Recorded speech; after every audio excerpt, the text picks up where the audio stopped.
Hello there, this is Mrs. May Ann O. Garcia, and welcome to our Week 5, Module 5, entitled The Colors of Light. This lesson is inclined with the Department of Education's MELC, or the Most Essential Learning Competency. This aims to explain the hierarchy of colors in relation to the energy of visible light.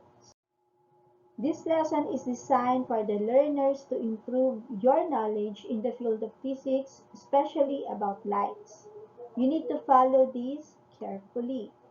Number 1, read carefully and understand the contents and the indicated instructions in every page. Number 2, copy the important terms, diagrams, and concepts about lesson on your notebook. In our case, you have your interactive science notebook where I told you to copy the part of the module, particularly in the remember. 3. Perform all the provided activities in the module. Note, in performing the activities, never hesitate to ask your guardian to look over you. Number 4. Answer all the guide questions given in each activity. 5. Let your guardian assess your answer using the answer key. And number 6. Analyze the concept and answer the post-test and apply what you have learned. And number 7, the most important one, enjoy learning. So, guys, good luck! At the end of this module, you are expected to explain the hierarchy of colors in relation to the energy of visible lights. Specifically, this module will help you to, number 1, relate wavelength, frequency, and velocity of colors to energy that it carries. And 2, explain how the visible light is dispersed and the colors are arranged to hierarchical in relation to energy. To begin with, let us answer the pretest. This is found on your module, particularly in page 2. Let me read to you the directions. Read the question sensibly. Write the letter of the appropriate answer on the blank provided. After answering, consult your parents or your guardian for the key to correction. In our case, I will be the one to check your work. So, here is how you're going to do. First, put a week number 5 at the top of your notebook and then write pretest as the subtitle. Then number your papers. Put your answers only. Next, let us proceed with looking back. This is found on the page 3 of your module copies. And for the directions, you need to tell whether the images show reflection or refractions of light. So you will just choose between the words reflection or refraction. Then write your answer on the space provided.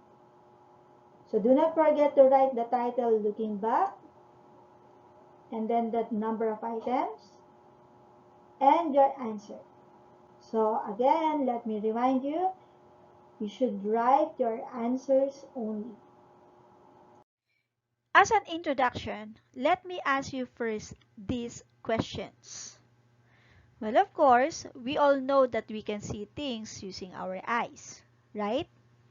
To see things, there must be a source of light as well. But have you ever wondered what is in the light that can help us to see things? What if light will gone? What if you switch off the light? Can we still see the colors of the things around us? Well, here are some facts you need to remember about lights. Number 1, light is a form of energy. And since it is an energy, it can be converted from one form to another.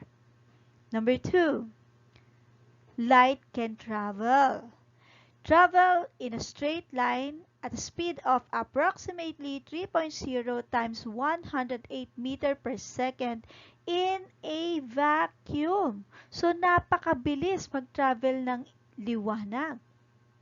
Number 3, it can also be reflected. When light meets a boundary, whether smooth or rough, as long as it is a surface of an object, it can be reflected. Do you still remember your lesson during elementary where you learned about opaque, translucent, and transparent? When we say opaque, ito yung mga objects na hindi nakakapass through ang liwanag. Nakaka-create sila ng shadow. Halimbawa na lang ng mga opaques na object ay yung puno, bahay, mga poste, na kung saan pagka merong light source sa kabilang side niya, ang makikreate niya ay shadow at hindi magpapass through ang liwanag. Ang pangalawa naman ay yung translucent. Ang mga halimbawa ng mga translucent objects ay yung mga tinted na glass, na kung saan kapag ito yung boundary o yung nakaharang sa liwanag, yung magpapaso sa kanya ay naliwanag ay konti lang. Kaya magiging resulta, mas dimmer yung magiging paligid. Okay? And then of course, we have the translucent. Ito yung pinaka-common sa lahat.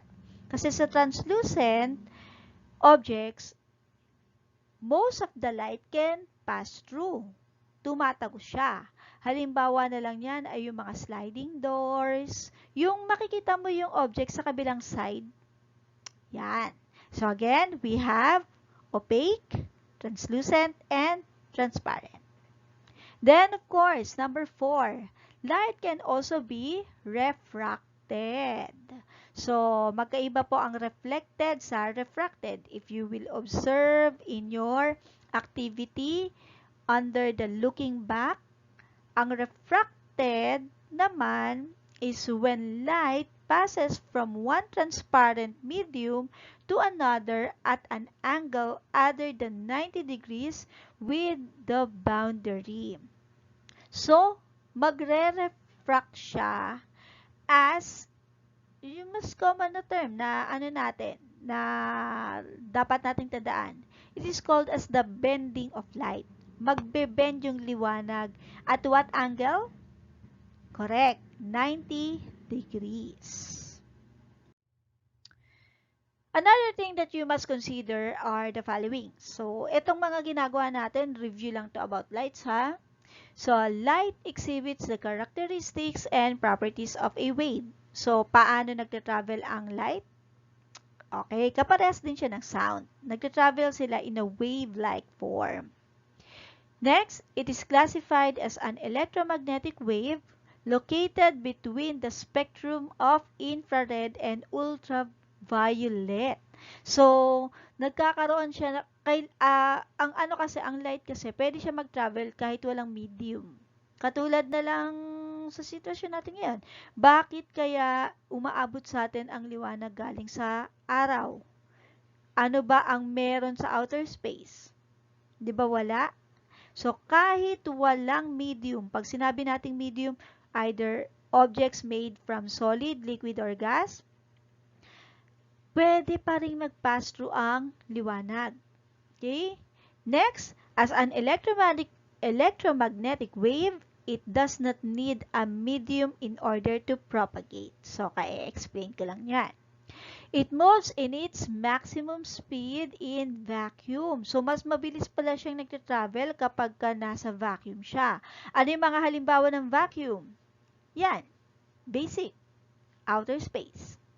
But, this speed decreases as it moves along different medium. media. So kapag tumama na yung liwanag sa iba't ibang klase ng medium, katulad ng solid, liquid, and gas, doon na ngayon magkakaroon ng changes ang kanyang speed. Okay? So ulitin ko ha, kapag ang light ay nag-travel sa vacuum, naka-maximum speed siya, napakabilis niya mag-travel. Pero magbabago yan the moment na ito ay tumama sa iba't ibang klase ng medium, katulad na lang ng solid, liquid, or gas. Next, this characteristic of light consequently shows bending when it crosses the boundary between two media. So, magkakaroon ngayon ng refraction or ng bending ng light kapag tumamat itong liwanag na to sa iba't ibang klase ng objects.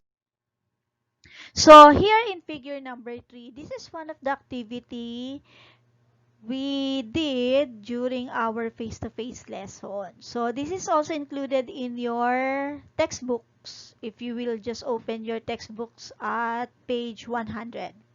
Okay, so one of the activity that we did is shown in figure number 3. So, for number 3, we placed one coin at the bottom of the cup and we place water inside. So, ito, pagka nakita mo siya, nasa gilid ka niya, mapapansin mo parang ang babaw-babaw nung coin. Pero, kapag hinawakan mo, malalim pala siya. Nandun pala siya sa pinakailalim niya. And somehow, itong reason na to, bakit siya nagmukhang malapit is because nag-bend yung light the moment na tumama ito sa tubig. Okay?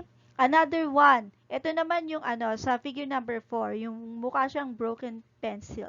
Kasi sa isang transparent glass, naglagay kami ng ng tubig sa baso, and then nilagay namin yung pencil.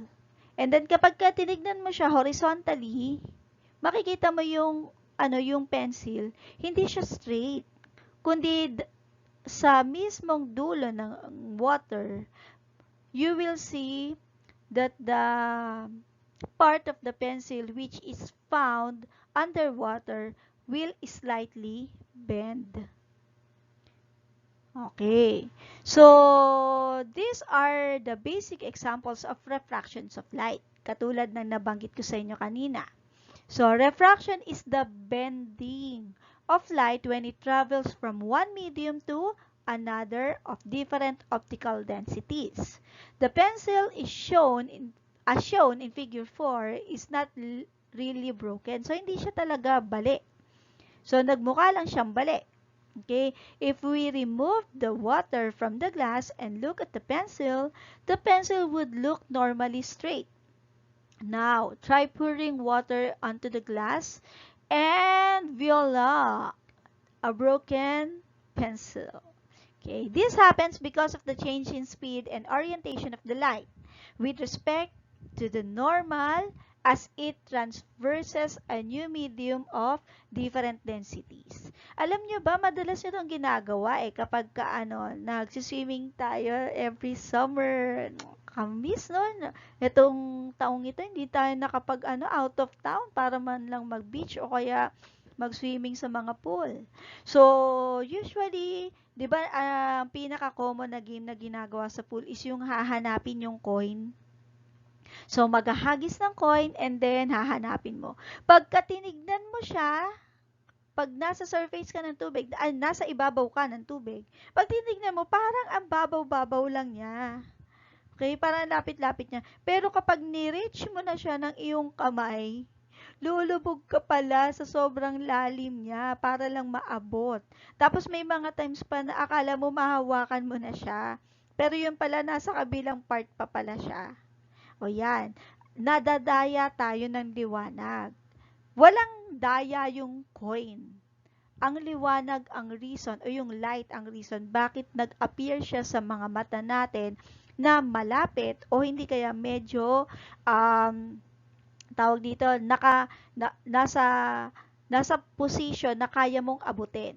Pero ang totoo, nandun pala siya sa pinakailalim niya, malalim na siya, and of course, nag-bend na yung light. Okay. So, hindi yan kasalanan ng naghagis. Kasalanan niya ng liwanag. Okay, so far, do you still got the lesson?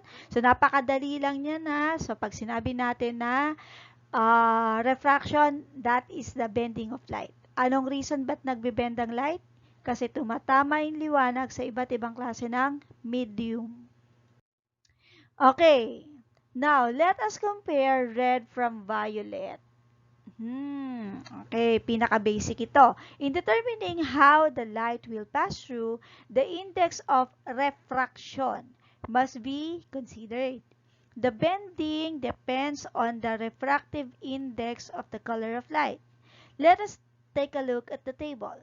Here are some materials and their index of refraction.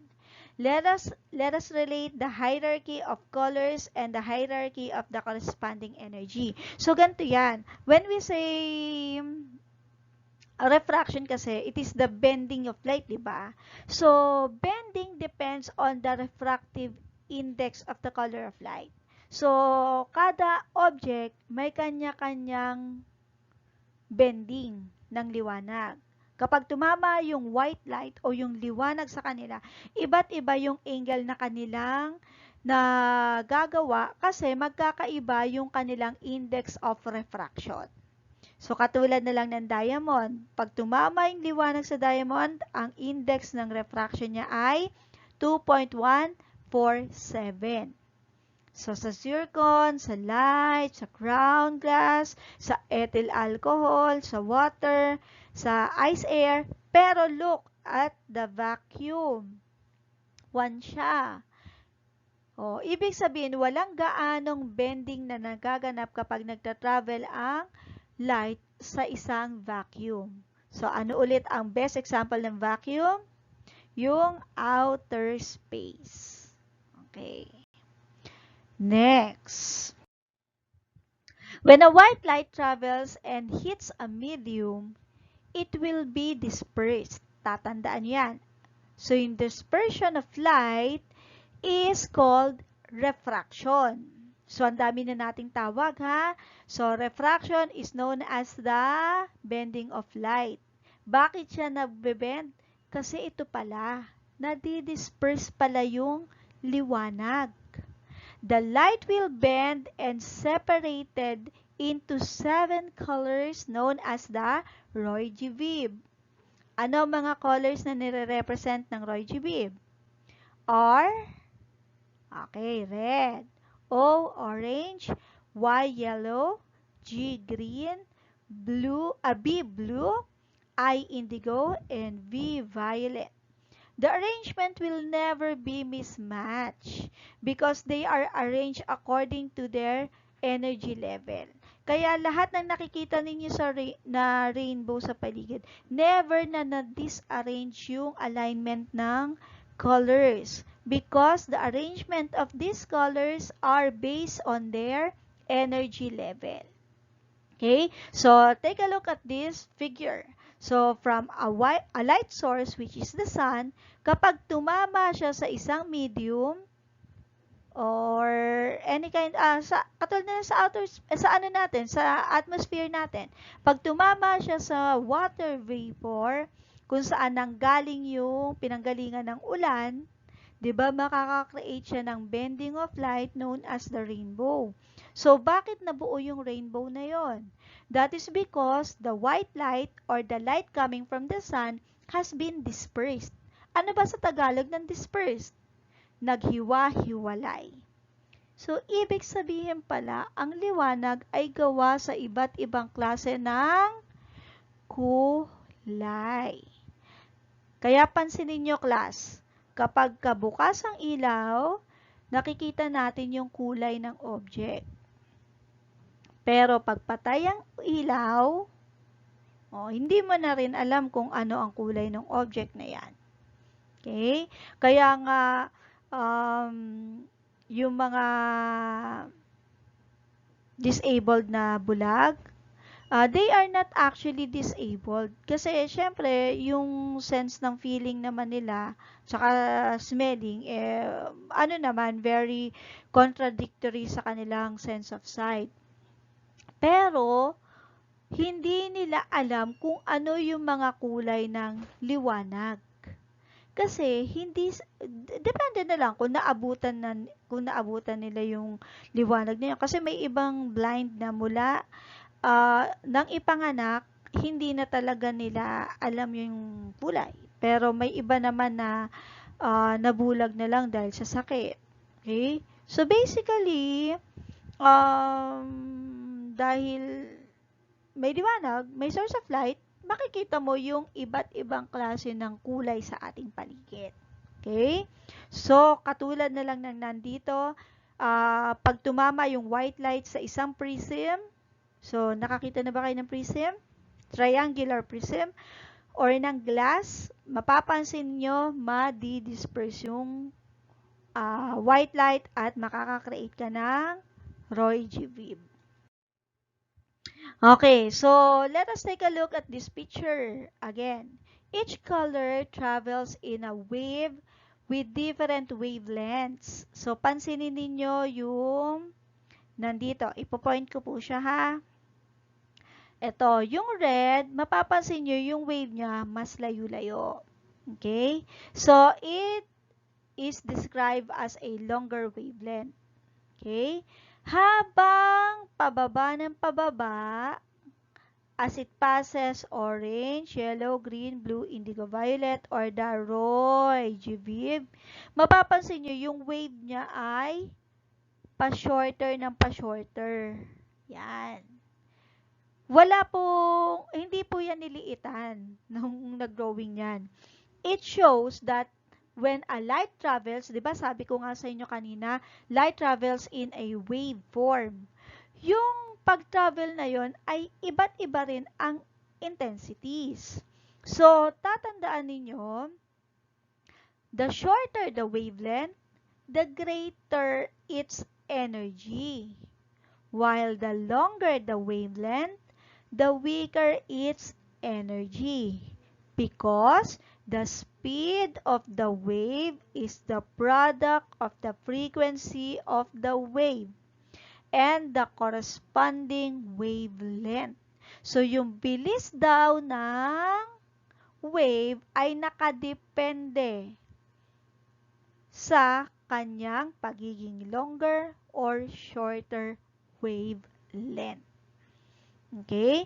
So, ang tanong sa inyo ngayon, which among the different colors has a greater energy? Tingnan natin ha, pag-aralan natin ng gusto. So, ano ang mas malakas? Yung longer ang wavelength o yung shorter ang wavelength? What can you say?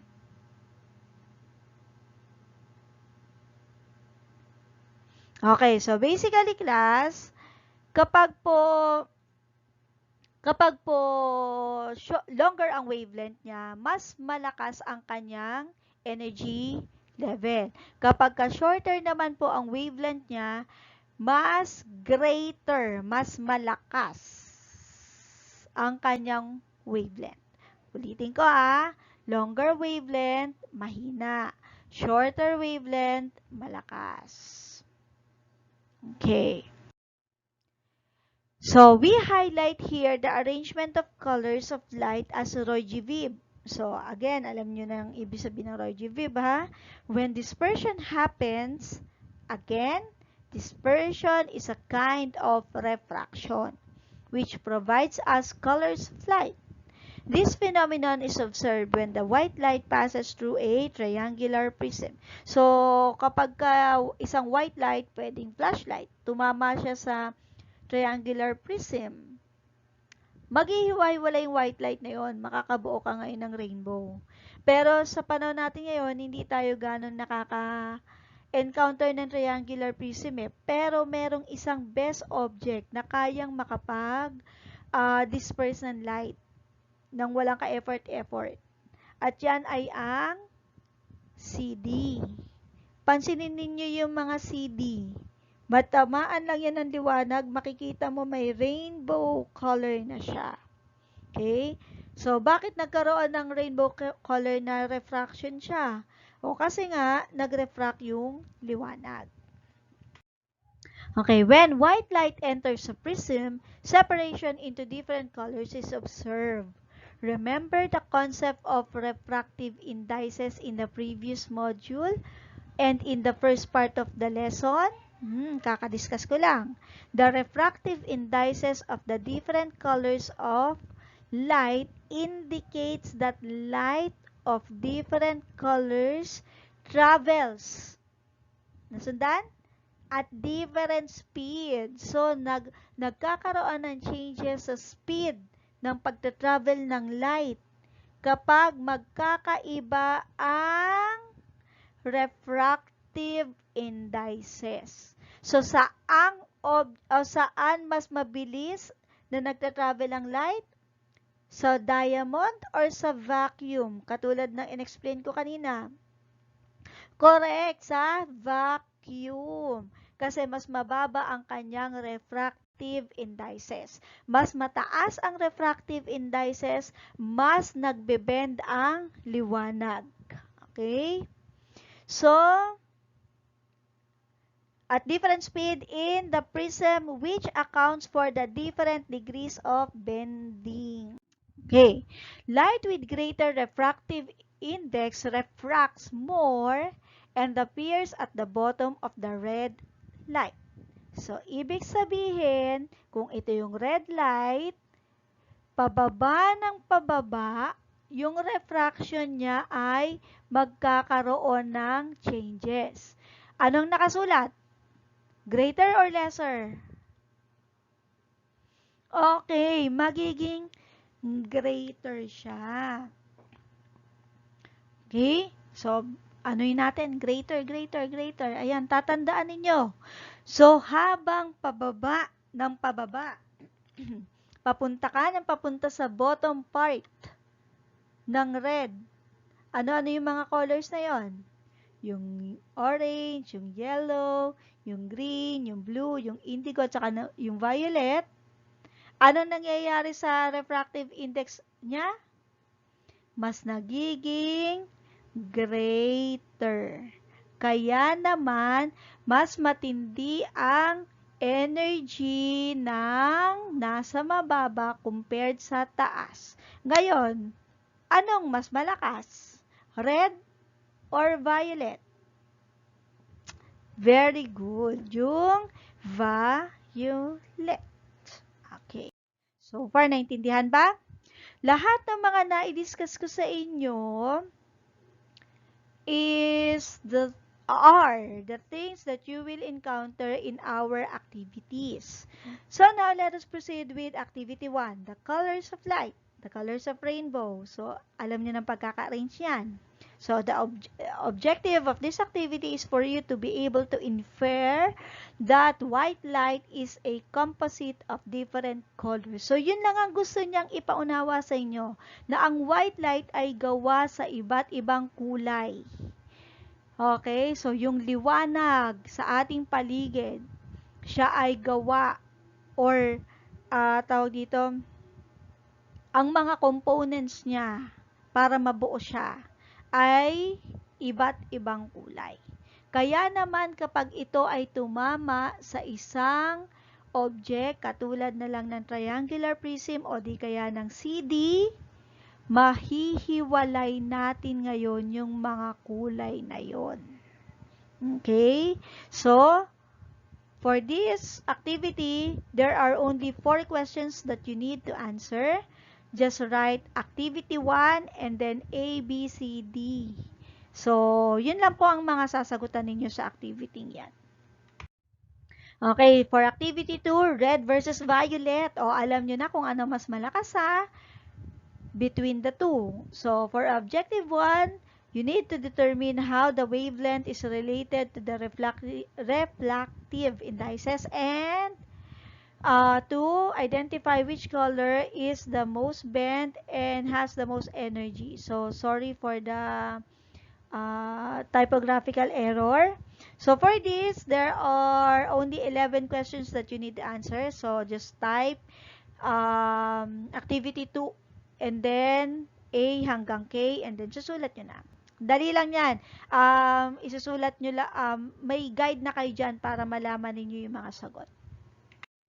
Then for activity 3, the color visible spectrum. So objective 1, relate the wavelength and frequency of the visible light, and 2, describe the orders of colors based on wavelength, frequency, and energy. So, huwag nyo nang pansinin yung answer questions A to K dito Ang gagawin nyo lang dyan ay simple. Sasagutan nyo lang yung table. So, sa baba ng table, mapapansin ninyo, meron dyan diagram. Kokopyahin nyo lang po ang data na nandoon. As in, kokopyahin nyo lang, ilalagay nyo lang dun mismo sa table. It's ISN time. I think that all of you are already familiar on how to conduct your ISN. So let me again remind you on how to do this. Before that, please do remember the 1-3 process. Ano yung 1-3 process na yon? For 1, ito po yung sa teacher's input. All you need to do is to copy, remember in your modules. So, yun yung 1 na tinutukoy natin. Isang portion ng inyong module, which is the remember part, na kokopyahin ninyo para sa inyong teacher's input. Okay? Then next, the 3. Dito naman po siya papasok sa ating students' interpretation.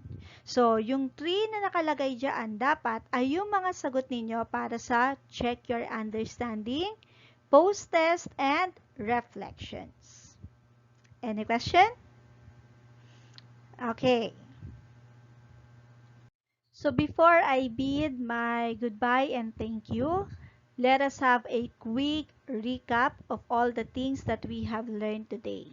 So, number 1, we learned that light is a form of energy and that light can travel in a wave. Its speed is the greatest at a vacuum. So what do we mean when we say vacuum? The definition of a vacuum is a space devoid of air or any kind of matter, either solid, liquid, or gas. An example of a vacuum is a space with nothing on it. So kapag nakarating ka na sa outer space, so that is one of the best example of vacuum. Another thing that we have learned is when a light travels in a medium, nagkakaroon siya ng changes sa kanyang speed. So, iba't iba ang nagiging speed ng light kapag tumama ito sa solid, sa liquid, or sa gas. Depende pa sa kung anong klase ng material ito gawa. If it is opaque, translucent, or transparent. So, kapag opaque ang object, kunwari ito yung liwanag at ito yung harang niya, ito yung opaque, hindi tatagos yung liwanag sa kanya. Hanggang dito na lang siya. Kaya yung other side na to, madilim pa rin. Pero one good thing about opaque object is that light can create a shadow. Kung ano ang exact na shape ng object o ng opaque object, that will also be the same shape of the shadow. Okay? Another kind of material is the translucent. So, best example of translucent objects is the frosted glass window. So, kapag frosted yung salamin, at ito yung source ng liwanag, kapag ito ay tumama sa frosted glass na to, hindi na masyadong nagpa-pass through or some light will pass through that opaque object, that particular translucent object. So, kaya yung kabilang side na to, may natatanggap pa rin na liwanag, pero minimal lang. Hindi ganun siya kaliwanag. Okay? So, nagbabago siya. And then, the last one is the transparent. So, halimbawa, ito pa rin yung light source natin. Kapag tumama siya sa transparent, tatagos lang yung liwanag. Okay? Most light will pass through the transparent materials. Example niyan ay yung salamin. Kaya nga 'di ba usually sa 7-Eleven o di kaya sa mga malls o kaya sa mga establishment, most of the time, their doors are made from glass so that you will be able to see if there is someone behind that door. Syempre, para maiwasan yung accident. Okay? So, another thing that we also learn is that light can refract. This is called as the refraction, also known as the bending of light. So, example natin ay yung, kunwari, white light, tumama siya sa tubig, nagbe-bend yung liwanag na to. Ilang degrees daw? So, pinaka-common sa kanya ay yung 90 degrees. Depende nga sa kung anong klase ng materials. So, mag-a-appear yung object sa paningin natin ng mas malapit or hindi kaya bali. Katulad na lang nung coin at saka nung pencil na pinakita ko sa inyong activity kanina. Okay? Next, we also learned that one of the best example of materials that can separate light or disperse light is the prism.